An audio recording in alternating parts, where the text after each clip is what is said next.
Tonight, we're hearing from parents who say their daughter witnessed a dog attack in Lynchburg that sent a child to the hospital. Officers found a child with a serious dog bite to her arm. ABC 13's Alexia Stambridge shares their daughter's scary experience. Lynchburg police say the attack happened Monday here on Grady Street. I spoke with parents who say their daughter was one of the 3 girls outside near a friend's driveway when the dog got loose. I can't imagine what they're going through right now. You know, that poor little girl's life has probably changed forever. A normal afternoon turned traumatizing. Ashley Hawes and Ryan Hall say they're still shaken, knowing it could have been their child. To go through something like that, such a traumatic experience at such a young age is definitely going to leave a mark.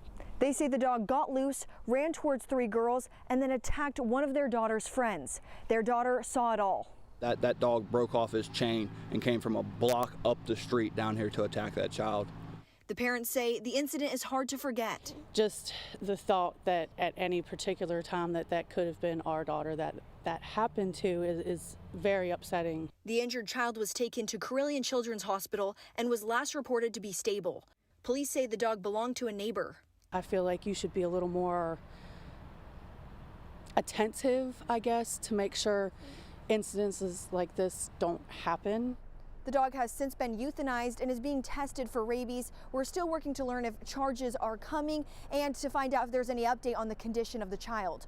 Reporting in Lynchburg, Alexia Stambridge, ABC 13 News.